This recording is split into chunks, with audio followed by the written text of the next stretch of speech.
This is the last Hawks Nest of the semester, so we've got a little bit of football, a little bit more basketball, and a whole lot of Christmas spirit.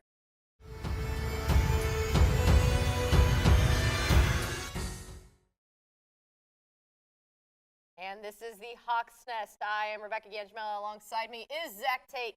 Zach, what a season for Red Hawks football this year. Oh my God, a historic season for Southeast. I mean, they went to the second round of the FCS playoffs and unfortunately, came to a close there, losing to Weber State 48-23. But I mean, what a season, like you said a second ago. Absolutely. So, yeah, they lost to number 2 Weber State, which is an extraordinary team in the FCS. They started off in the lead 7-0 in the first quarter, but then Weber State came back in the second with 27 unanswered points. Just unfortunately, the Red Hawks couldn't bounce back. Yeah, and I mean, the story of that game was kind of turnovers. Santa Catarina, he had, 4 interceptions, and last time he threw more than 1 interception in a game was against Eastern Kentucky. Yeah. And we know what happened there. Team had 5 turnovers in that game, and they ended up losing. So anytime he has multiple interceptions, it's just not good news. So not at all. He fell short of the single-season touchdown record. He finished with 28 touchdowns. The record was 29. So close. And then he finished with 2,844 yards. That's still an impressive number. Oh, yeah, for sure. I mean, that's the third most in the OVC. So he was definitely one of the best offensive players on our team behind probably Marquez Terry, who was the OVC Defensive Player of the Year. Now, in that Weber State game, that was the only game all year that Santa Catarina did not throw for a touchdown. So, I mean, that's a testament to how he's been doing all year, but it's also a testament to Weber State's defense. I mean, there's a reason they were the number 2 seed. Absolutely. And now if we look over at the Red Hawks defense, Zach Hall finished the season with a SEMO single-season record of 168 tackles, and that was the most in the FCS. Yeah, he was the leader in the FCS. I mean, he was in tackles per game. He was number 2 behind just one other player. And, I mean, he had such a great season for Southeast. He's on the Buck Buchanan FCS Defensive Player of the Year top 3 list. So once the whole playoffs start to come to a close, they will announce the winner of that. And that's the first time SEMO's ever been announced as a finalist for that award. So, I mean, it's looking good for Zach Hall right now. Yeah, I agree. And, that just kind of tells the story about this entire Red Hawks football team, just like this huge turnaround compared to last season. I mean, with all the awards that SEMO was up for individually or as a team. And then if we look at Hall's individual numbers, he had 12 tackles for loss, 2 sacks, 4 interceptions, 4 forced fumbles, 2 fumble recoveries, and 1 safety and 1 defensive touchdown. That's an impressive amount of stats right yeah, I mean, there's a reason he's the OVC's Defensive Player of the Year, and he's still possibly going to be the FCS's. He's had an outstanding year anchoring this Red Hawks defense, which led the FCS in turnover margin this season. So a lot of good things going on in Cape Girardeau for Red Hawks football. Absolutely, and I think it's just going to get better next year because not many of the top players are graduating. They're like sophomores, so there's a lot of room for improvement, but I think they're just going uphill. Yeah, it's looking good for Southeast Red Hawks this next year. So since football's over, we can fully transition into basketball. Let's start with the men's team.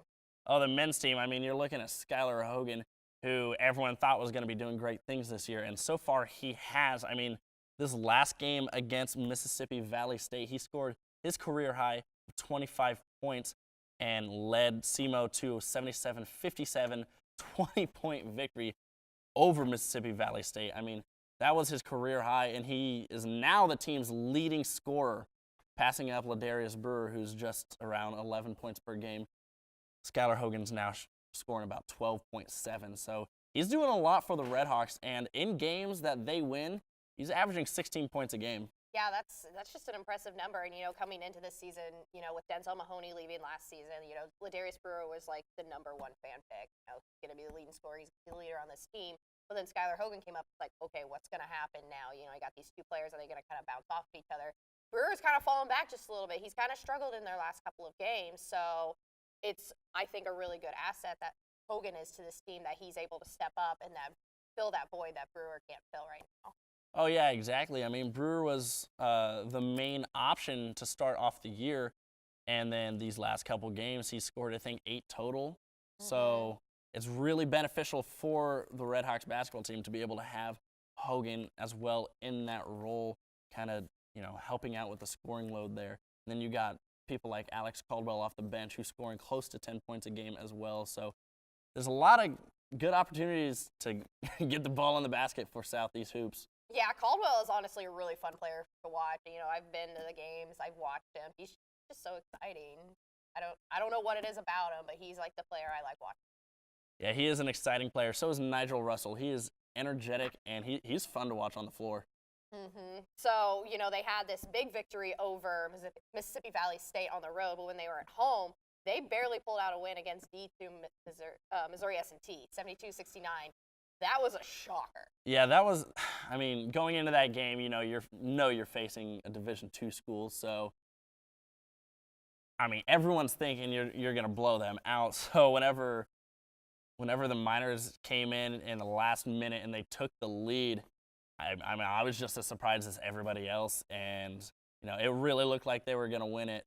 That Missouri S&T was gonna win it, and then right there at the end, Darius Brewer shoots a 3 and gets fouled, makes all of his free throws, and then then Missouri S&T is just fouling just to try to win, make something happen. So if it wasn't for that foul on that 3-point shot, that would have been an upset, and it would have been heck of a locker room conversation to hear. Oh, for sure. And so this win over Mississippi Valley State was definitely, I think, kind of like a real nice revenge kind of turnaround after that Missouri S&T game. And then they play SIUC on Saturday. So we're inching closer to conference play. So I think there's still a lot of room that a lot of mistakes that they need to improve on, especially getting Ladarius Brewer back on track. Yeah, I think definitely just these last games before they get into conference play, just get all your lumps out, figure it out, and then hopefully it'll be smooth once they get into conference play. I agree. And so now if we go over to women's basketball, they had their Classroom on the Court game this past Tuesday morning where they obliterated the University of Illinois Springfield 82-46. As our good friend Tom Olson would say, they are no longer on the map, wiped out. Yes, sayonara. You will not be visiting Springfield, Illinois anytime soon. Nope. Now, I mean, in that game, Adriana Murphy, she had a heck of a game, especially coming off of when she shot 1 of 7 the game before. I mean, she had 24 points and shot 9 of 15 from the field. I mean, she even picked up a double-double in that game with 11 rebounds. So she was really doing everything on the court for the Red Hawks. And she was perfect at the three-point line and the free throw line, shooting 3 for 3 at each. So, and Tecia Thompson was coming off the bench. She was the team's leading scorer. She was on the bench, didn't play the first half. And I think that was because we were playing a Division II school, trying to get some of the players that aren't seeing a whole lot of playing time out on the court. Didn't come into the second half. So Adriana Murphy was the senior team leader that was on the court most of the game, and those numbers proved it. She did what she was supposed to do. And I think it was really kind of a confidence booster type game because, I mean, they had 20 assists in the game. They were really sharing the ball a lot more than what they had been in the past couple of games. So it's really something good to see whenever there's a lot of team love like that. I mean, Adriana had game high 6 assists, and I mean, like I said, they had 20 overall. You could really tell that they were sharing the ball, trying to get everybody involved. Absolutely. And then I want to talk about Carrie Shepard for just a second. She had a knee injury that kept her out of last season.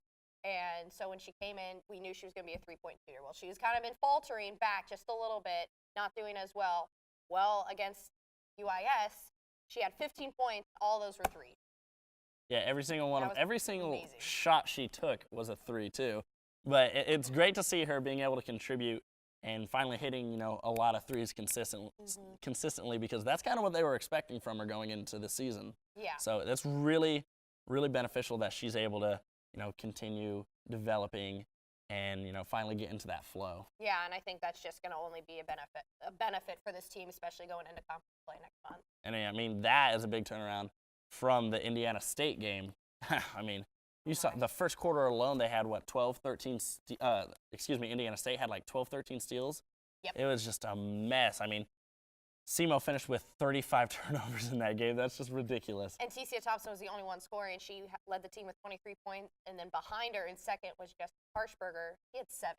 So Thompson was doing all of the work for that game. Yeah, it was not what it was team just needs. an absolute mess for the Red Hawks in that game. So it's really good that they were able to kind of come back and turn that around in this game again on the classroom on the court. And then they'll be on the road Saturday against Evansville. So, they're trying to let's go from this huge win against UIS and let's keep going, Exactly. Try to build off the success. Try to get it flowing. So thank you for joining us on our last Hawks Nest of the semester. Rebecca Ganjamel, Zach Tate. We'll see you in January.